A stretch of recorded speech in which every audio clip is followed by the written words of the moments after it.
It seems like werewolf myths are as old as time itself, and variations of these can be found on just about every continent you can think of. In places where wolves naturally do not inhabit, local lore speaks about were-jaguars, were-hyenas, and were-leopards, hinting at cosmopolitan nature of the nature of shapeshifters. Some of these accounts speak about how to become such a being. For example, in India there's a legend about how one can become a were-tiger by circling an anthill and speaking an incantation. Others say that if you know your totem animal or spirit animal and can connect consciously to it, you can learn how to communicate with, influence, and finally transform yourself into a member of this species. And by transform, I mean literal, physical transformation of your physical body down to cellular level. Art that allows one to master their own body so they can shapeshift back and forth freely.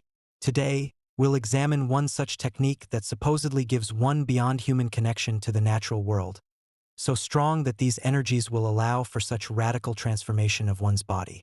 Some call it magic, some would say it's closer to shamanism. What's certain is that during the old times of Zarate in Siberian Russia, where the ritual originates from, the ritual have been outlawed by local authorities.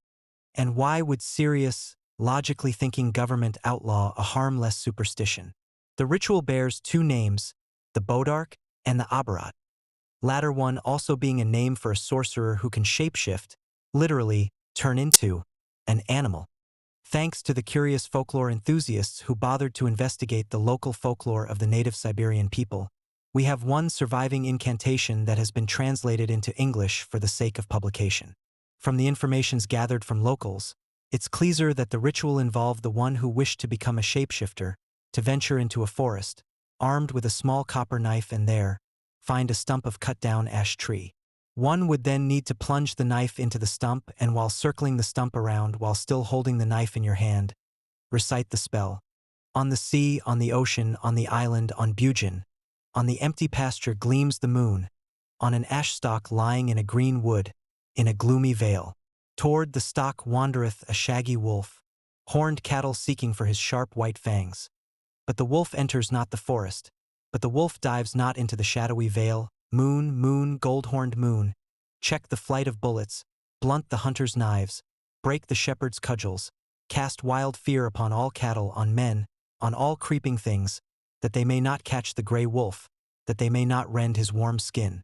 My word is binding, more binding than sleep, more binding than the promise of a hero. After the incantation have been said, a surge of power should be felt circling through your body.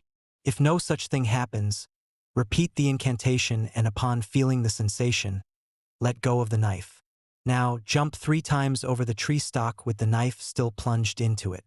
If everything has been done correctly and enough practice and energy have been gathered, you will transform into a wolf upon your thinner leap.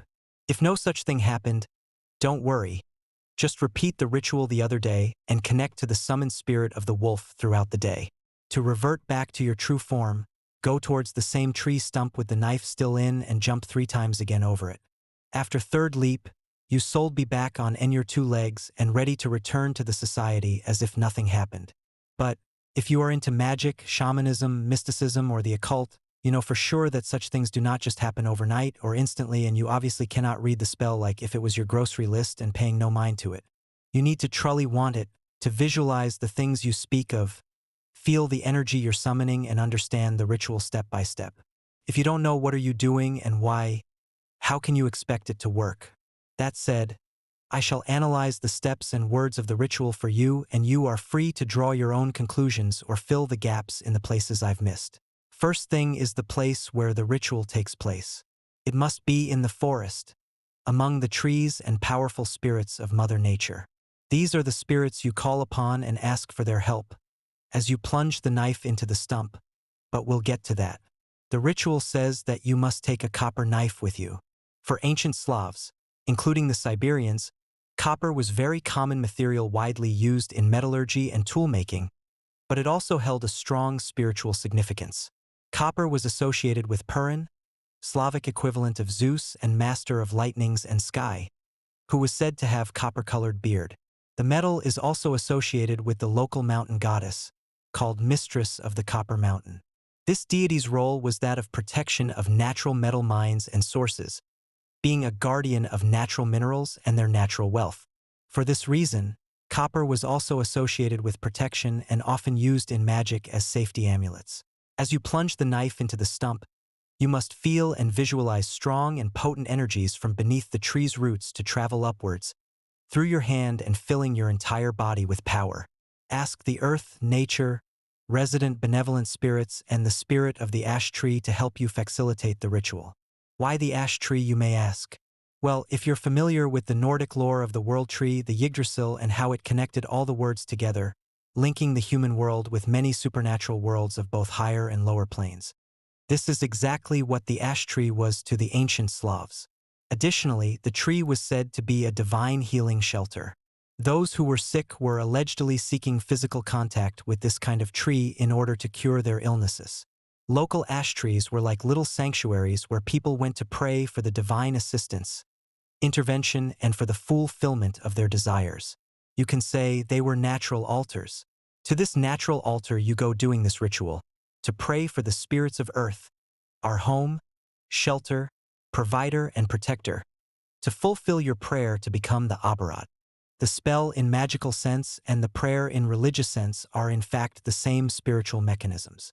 When we pray to God or gods that we worship, we often ask him/them for protection, blessing, or favors.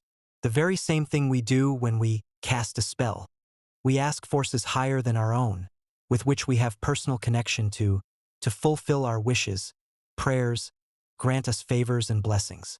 Hence, the spell to become a wolf shapeshifter and a prayer to become a wolf shapeshifter can indeed be used interchangeably in this context. I'm saying this because when people hear about casting a spell, they usually do not equate it with the focus and devotion to the divine they often associate with prayer.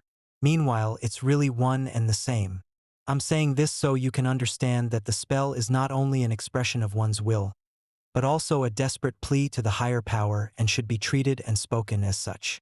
To get results from what you want in a spell, you need to mix focus, devotion, and full understanding of what you say. If you do not understand what you say and why, it wouldn't work. So what does the spell mean? The first lines of the incantation seem pretty obvious. You describe the vast diversity of natural settings that you find yourself in, sparkling your imagination to see, feel, smell, and taste the environment. The bugin mentioned in the spell is just that, a very vast and dense foliage of the forest, among which you need to call for nature's help and do the actual ritual. Engage all your senses to visualize and conceptualize the environment you speak about and connect these feelings and mental images to the already existing natural surroundings that you find yourself in.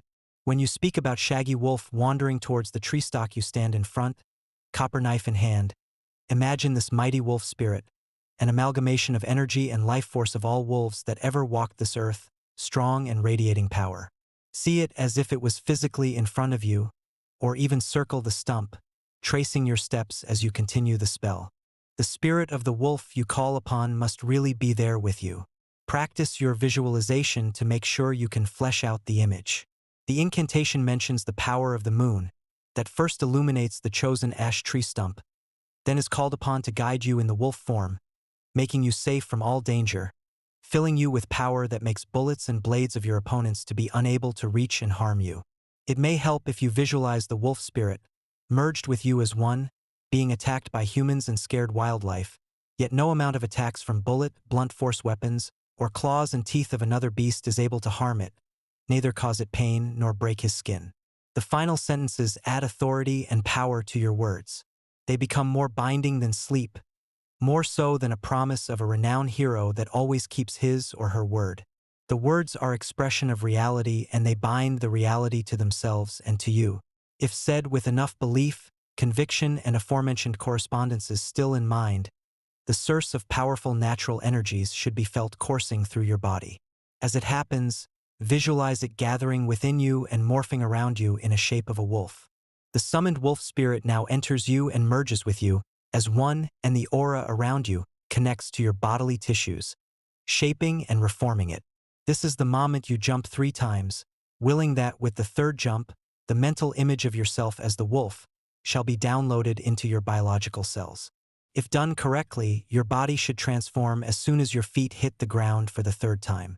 To revert back to the human form, imagine the wolf spirit leaving you and your aura, then body reforming itself into two-legged mode as you jump another 3 times.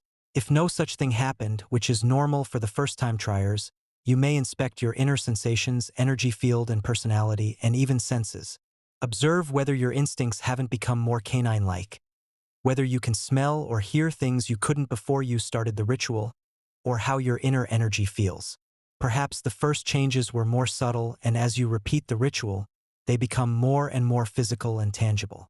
If despite all the clues and hints shared by me on what can make the ritual work for you, you still didn't feel a slightest change in you, emotionally, energetically, or physically, it may be that this particular ritual is just not for you, or you're meant to try another way to become a shifter. If I may throw my own 2 cents more than I already did, by digging into the Slavic lore and correspondences that weren't shared in original account, but appear in historical and mythological texts, I'd wish to suggest Wells, a Slavic god of magic, wolves, woodlands, and shapeshifting. Perhaps if you have a relationship with him and ask him for blessings before attempting the ritual, it will have greater chance of success. Investigate him and his lore, as he seems the perfect deity to call upon for becoming a werewolf in Slavic-oriented magic tradition, and if you feel a connection to him, ask him to guide you. All that said, I'm not a disciple of Slavic magic per se, but my experience with Chinese Taoist magic tells me that there's need to be more to each ritual than just mindlessly saying the spell and doing ritual steps you don't understand. This experience is what I translate onto this particular ritual found online, as from what I see, different lineages and traditions of magic do not necessarily differ that much from each other when it comes to doing things the right way for them to work. That's pretty much all that I have to say about this spell. Perhaps there used to be more incantations, allowing shifting into different animals, but it seems like the wolf one was the only one not lost to times where written word still wasn't all that popular. Ask your soul if this is really what you want, or are you called to this particular ritual more than any other, despite the tradition you practice in, and if you are, I wish you good luck. Stay safe and take care of yourselves out there. I'll see you soon.